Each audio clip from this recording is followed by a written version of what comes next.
السلام علیکم۔ میری بڑی بہن پاگل ہے، ایسی سڑکوں پر گھومتی رہتی ہے۔ میرے ابو مزدوری کرتے ہیں اور امی لوگوں کے کپڑے سلائی کرتی ہیں۔ بس اسی طرح گھر کا گزر بسر ہوتا ہے۔ جب ابو رات کو کام سے واپس آتے پھر پاگل بہن کو گھر لے کر آتے ہیں۔ ایک روز جب میرے ابو کام سے گھر آ رہے تھے تو پاگل بہن کو پورے گاؤں میں ڈھونڈا، پھر میری بہن نہیں ملی۔ ہم سب بہت پریشان ہو گئے۔ پھر صبح میری بہن ہمارے دروازے پر پڑی سو رہی تھی۔ خیر ہم سمجھے کہ اس کا دماغ خراب ہو سکتا ہے، کسی کے گھر سو گئی ہو۔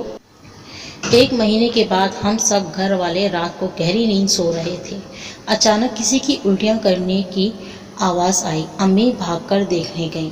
دیکھا تو میری پاگل بہن الٹیاں کر رہی تھی۔ اس کی طبیعت زیادہ خراب ہو گئی اور الٹیاں نہیں رک رہی تھیں۔ پھر امی صبح اس کو قریبی سرکاری ہسپتال لے کر گئیں۔ ڈاکٹر نے الٹرا ساؤنڈ کروایا اور امی سے کہا آپ کی بیٹی کو 2 مہینے کا حمل ٹھہرا ہوا ہے۔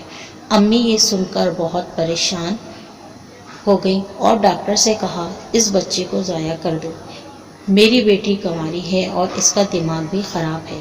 ڈاکٹر نے کہا اب اس بچے کو ضائع نہیں کر سکتے۔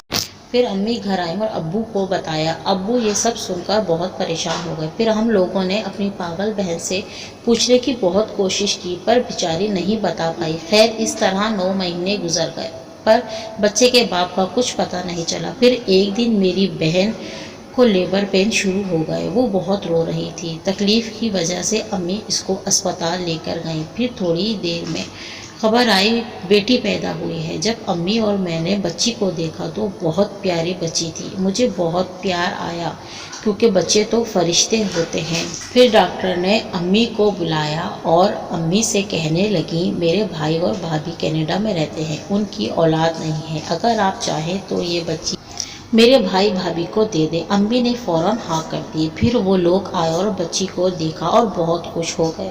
پھر بچی کو اپنے ساتھ کینیڈا لے گئے۔ اس بات کو 17 سال گزر گئے ہیں۔ آج وہ بچی کینیڈا میں ڈاکٹر کی پڑھائی پڑھ رہی ہے اور میری پاگل بہن بیچاری سڑکوں پر ایسی گھوم رہی ہے۔